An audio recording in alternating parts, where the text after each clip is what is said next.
ദൈവത്തിൻ വചനം നന്മകൾ ചെയ്യാനറിയൂ വചനം വചനമറിഞ്ഞാൽ ആത്മാവുണരും വൃത്തി വചനം വചനം ദൈവത്തിൻ വചനം വചനം വചനം ദൈവത്തിൻ വചനം.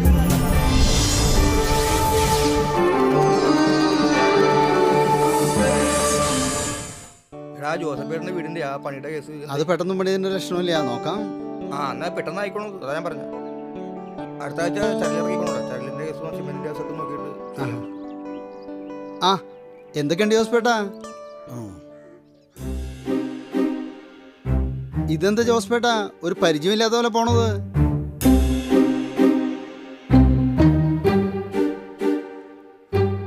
ഏയ് ഒന്നുമില്ല.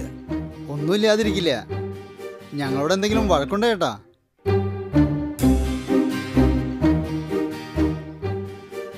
ഉണ്ട്.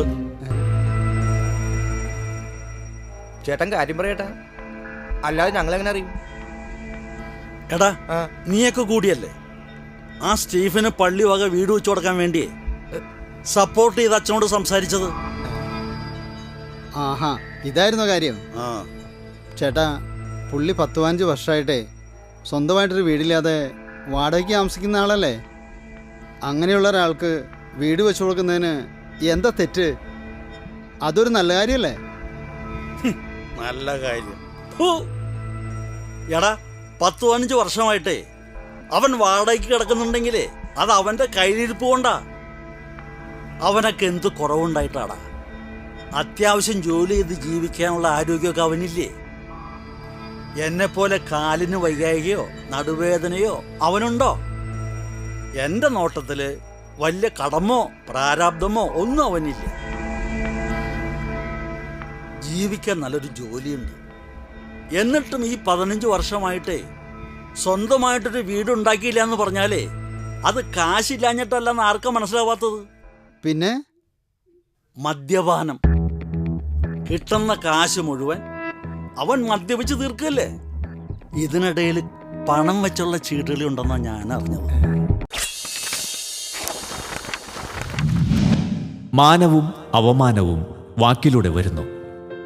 വീഴ്ചയ്ക്ക് വഴിതെളിക്കുന്നതും നാവു തന്നെ. ഏഷണിക്കാരനെന്ന് പേര് കേൾപ്പിക്കരുത്. പ്രഭാഷകൻ 5-ാം അധ്യായം 13-14 വാക്യങ്ങൾ. ചേട്ടൻ പറയുന്നൊക്കെ ശരിയാണ്. കേക്ക്. അതിപ്പോഴല്ല, 1-2 വർഷം മുമ്പ്, 1-2 കൊല്ലം മുമ്പ് വരെ ആൾക്ക് അത്യാവശ്യം മദ്യപാനമൊക്കെ ഉണ്ടായിരുന്നു. പക്ഷേ ഇപ്പോ മദ്യപാനമൊക്കെ നിർത്തി പള്ളിയും പ്രാർത്ഥനയൊക്കെ ആയിട്ട് നടക്കുക പുള്ളി. ചേടാ, അതൊക്കെ അവന്റെ അടവല്ലേ? ഈ പള്ളിയിൽ നിന്ന് കൊടുക്കുന്ന വീടും സ്ഥലവും അടിച്ചെടുക്കാനുള്ള അടവ്. നേരെ ചൊവ്വ അവന് കുരിശു വരയ്ക്കാൻ അറിയോ? എന്തിന്? ഒരു പിതാവും പുത്രനും പരിശുദ്ധാത്മാവും വരെ ചൊല്ലിയോ പറഞ്ഞോ ഞാൻ കണ്ടിട്ടില്ല. അല്ലേ, ഇതൊക്കെ പുള്ളി ചെയ്യുന്നത് ചേട്ടനെ കാണിച്ചിട്ടാ? നിങ്ങളിങ്ങനെ പഞ്ചപാവങ്ങളാവല്ലേ. ബുദ്ധിപൂർവ്വം നോക്കിയും കണ്ടും കാര്യങ്ങൾ തീരുമാനിക്കണം. അല്ലെങ്കിൽ ആ വീടിന് വേണ്ടി മുടക്കുന്ന കാശേ കടലിൽ കായം കലിക്കുന്നതുപോലെ ആവും. അല്ലേ തന്നെ മദ്യപാനമൊക്കെ ഒറ്റയടിക്ക് നിർത്താൻ ആരെ കൊണ്ടെങ്കിലും പറ്റുമോ? ഒളിഞ്ഞും മറഞ്ഞ് അവൻ ഇപ്പോഴും കഴിക്കുന്നുണ്ടാവും. നീയൊക്കെ കുറെ മണ്ടന്മാര്. അവൻ പറയുന്നത് വിശ്വസിച്ച് അവന് വീട് വെച്ചു കൊടുക്കാനും അവനെ സപ്പോർട്ട് ചെയ്യാനും. അല്ല, അതിന് ചേട്ടൻ ഇത്ര ശോഭിക്കണതിനാണ്? അതേ പള്ളിയിൽ നിന്ന് അച്ഛനും കമ്മിറ്റിക്കാരും ചേർന്ന് ചേട്ടനും വീട് വെച്ചിരുന്നില്ലേ? അതെ, അത് ശരിയല്ല ചേട്ടാ. ഇതേ ഞങ്ങൾ തന്നെയാ അതിനും സപ്പോർട്ട് ചെയ്തത്. എടാ ഡേവിഡേ, നീ ആ വർത്താനം പറയണ്ട. എനിക്ക് വേണ്ടി സപ്പോർട്ട് ചെയ്തൊന്ന് എനിക്കതിനുള്ള അർഹത ഉണ്ടായിട്ടാടാ. അന്നാ മരത്തിന്ന് വീണ് എൻ്റെ കാലൊടിഞ്ഞ ശേഷം ആ കിടപ്പ് ഞാൻ എത്ര നാള് കിടന്നു. അതിപ്പിന് എനിക്ക് ജോലിക്ക് പോകാൻ കഴിഞ്ഞിട്ടുണ്ടോ? എന്തൊരു നടുവേദനയായിരുന്നെന്നറിയോ? പിന്നെ ഭാര്യയുടെ കാരുണ്യം കൊണ്ട് അങ്ങനെ കഴിഞ്ഞു പോകുന്നു.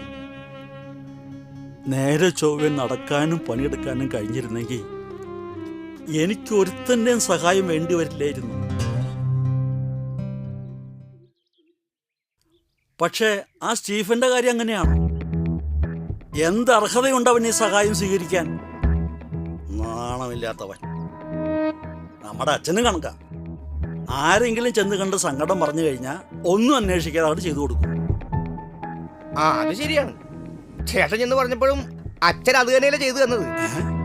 ആ എടാ എനിക്കതിന് അർഹതയുണ്ടായിട്ടാടാ. ആ ഇത് തന്നെ ഞാൻ നേരത്തെ പറഞ്ഞത്.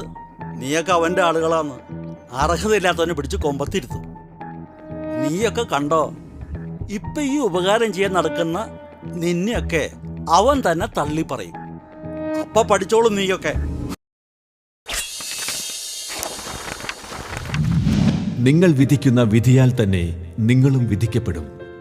നിങ്ങൾ അളക്കുന്ന അളവ് കൊണ്ട് തന്നെ നിങ്ങൾക്കും അളന്നു കിട്ടും. മത്തായി 7-ാം അധ്യായം 2-ാം വാക്യം.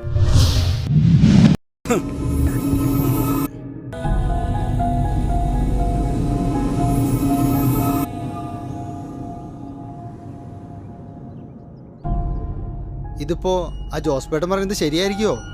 ഏയ് എനിക്കങ്ങനെ തോന്നണില്ല. ഇനിയിപ്പോൾ ശരിയാണെങ്കിലും തെറ്റാണെങ്കിലും ദൈവം തീരുമാനിക്കട്ടെ. അർഹത ഉള്ളവർക്ക് കിട്ടും. അതെ, നമ്മളൊരു നല്ല കാര്യത്തിന് കൂട്ടുനിന്നു, അത്രേ ഉള്ളൂ. അതെ.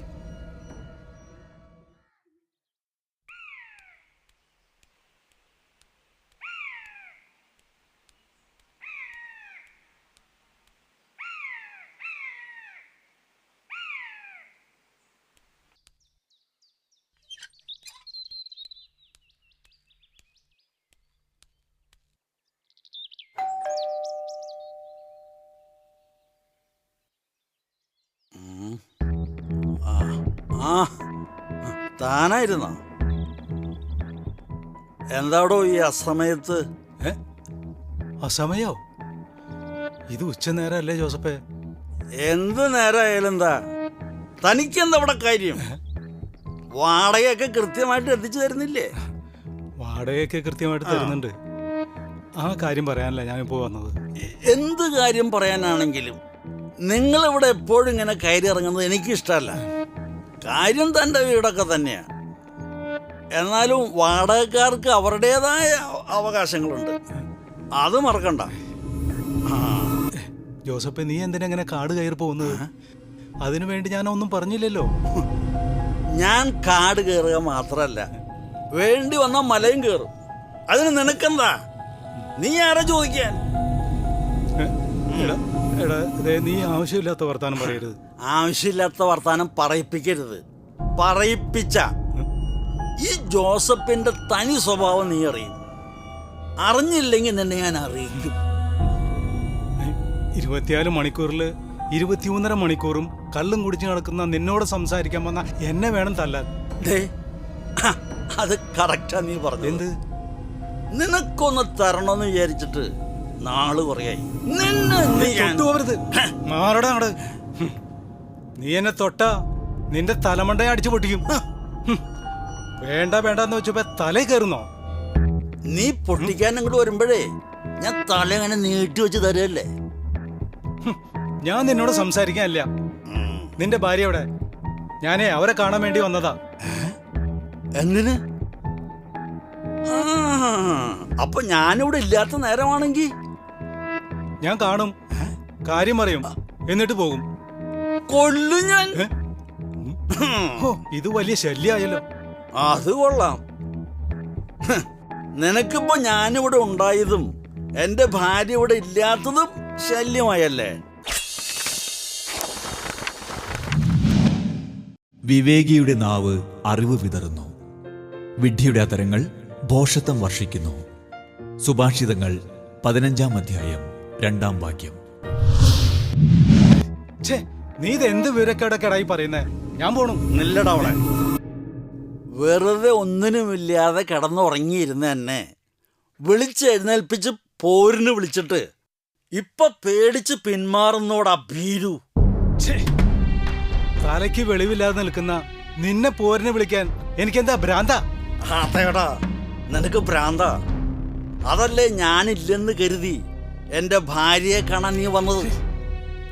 എടാ വെളിവില്ലാത്തവനെ, കാര്യം ശരി, കുടുംബത്ത് വന്ന് നിന്നോട് പറയേണ്ട കാര്യ. പക്ഷെ നിന്നോട് പറഞ്ഞിട്ട് കാര്യമില്ല. കാര്യപ്രാപ്തിയും മര്യാദയുള്ള നിന്റെ ഭാര്യയോട് പറഞ്ഞിട്ട കാര്യമുള്ളൂന്ന് എനിക്കറിയാം. അതാ അവരെ കാണണമെന്ന് ഞാൻ പറഞ്ഞത്.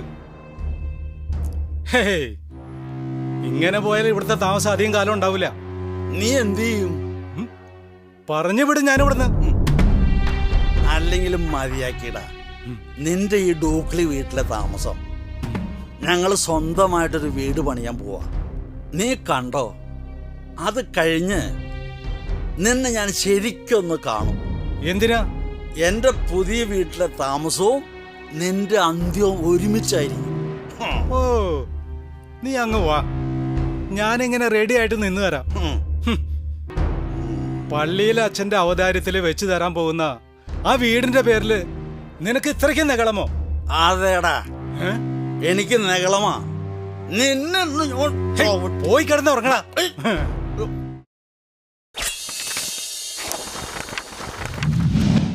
സ്വന്തം അധരങ്ങളെയും നാവിനെയും നിയന്ത്രിക്കുന്നവൻ ഉപദ്രവങ്ങളിൽ നിന്ന് രക്ഷപ്പെടുന്നു. അഹങ്കാരിയും ധിക്കാരിയുമായ മനുഷ്യന്റെ പേർ പരിഹാസകൻ എന്നാണ്.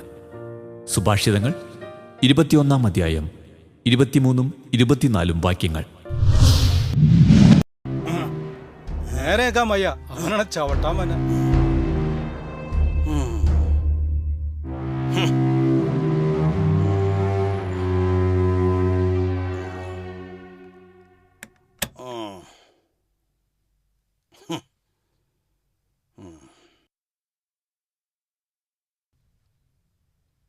ഇന്നലെ ആ ജോബേട്ടൻ്റെ വീട്ടിൽ മെറ്റിൽ വരണത്. അതെ, അതൊക്കെ കഴിഞ്ഞ ദിവസം തന്നെ സെറ്റിൽ ചെയ്തിരിക്കുന്നതാണ്. ദേ ജോബേട്ടൻ വേണ്ടല്ലേ.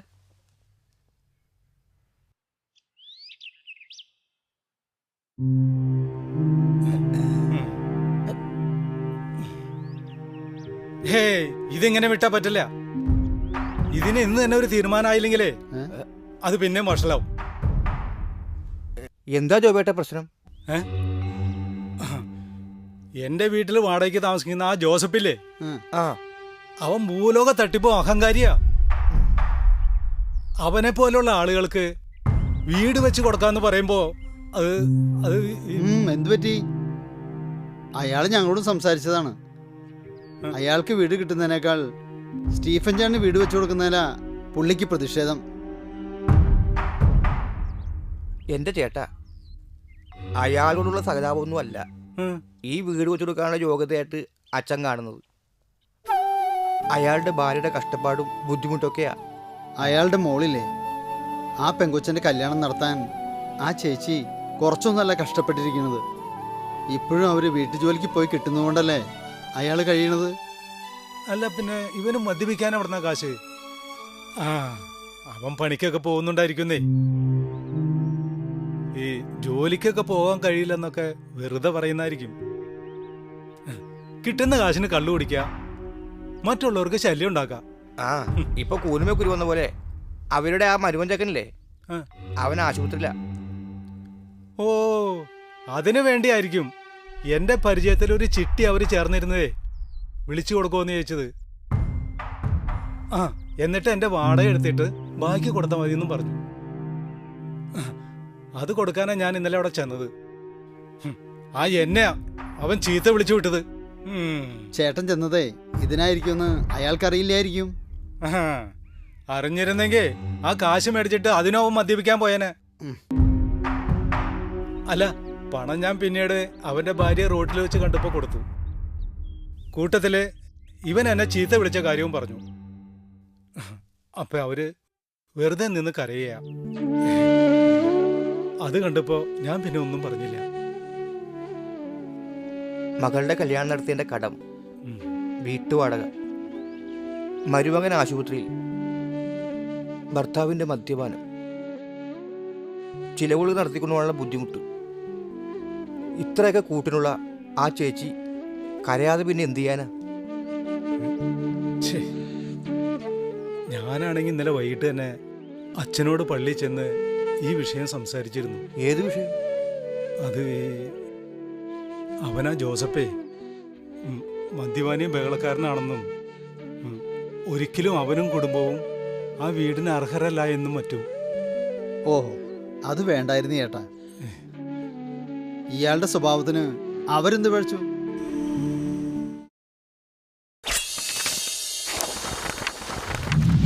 നിങ്ങളെ ദ്വേഷിക്കുന്നവർക്ക് നന്മ ചെയ്യുവിൻ, ശപിക്കുന്നവരെ അനുഗ്രഹിക്കുവിൻ, അധിക്ഷേപിക്കുന്നവർക്ക് വേണ്ടി പ്രാർത്ഥിക്കുവിൻ. ലൂക്ക 6-ാം അധ്യായം 27-28 വാക്യങ്ങൾ.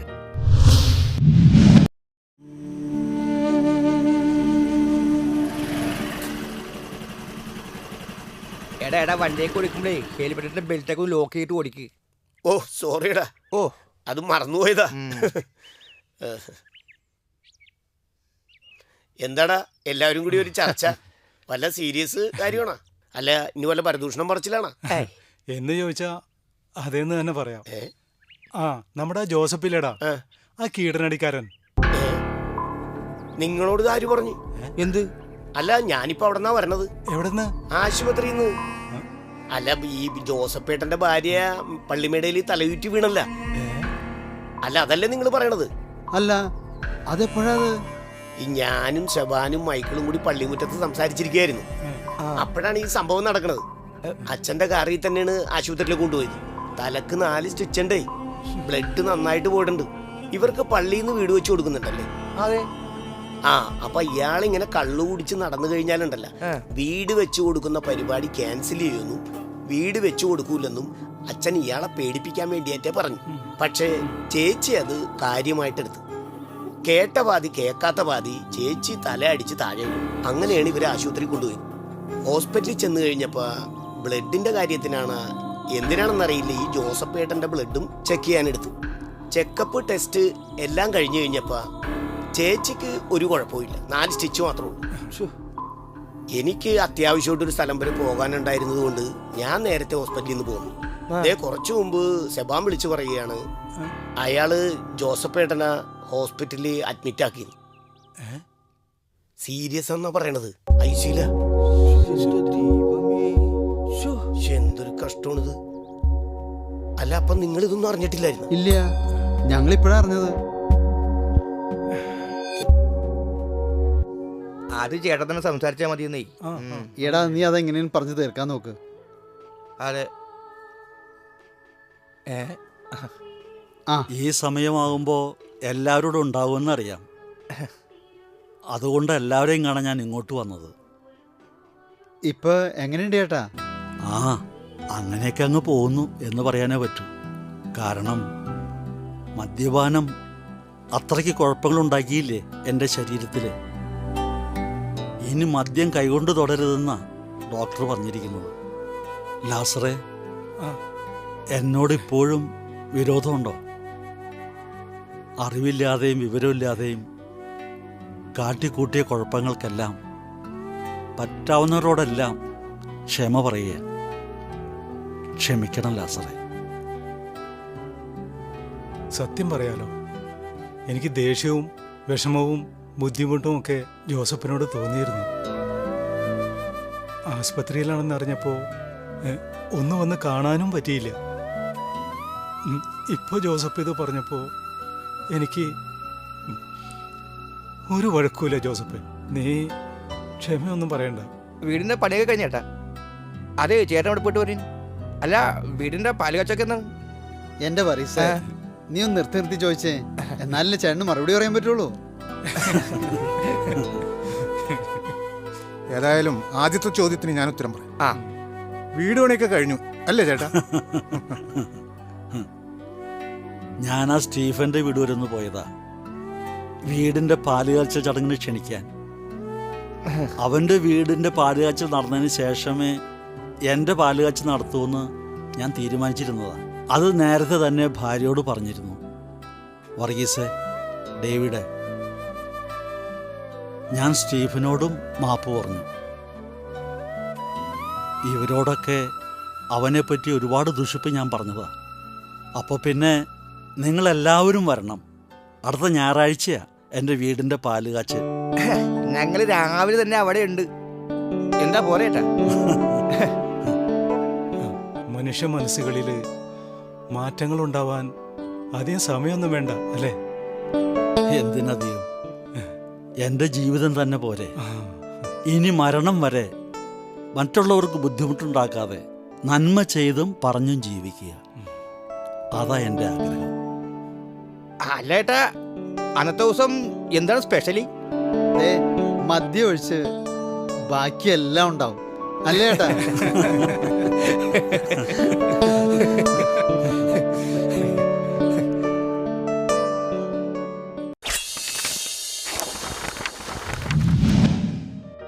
ആരും ആരോടും തിന്മയ്ക്കു പകരം തിന്മ ചെയ്യാതിരിക്കാനും തമ്മിലും എല്ലാവരോടും സദാ നന്മ ചെയ്യാനും ശ്രദ്ധിക്കുവിൻ.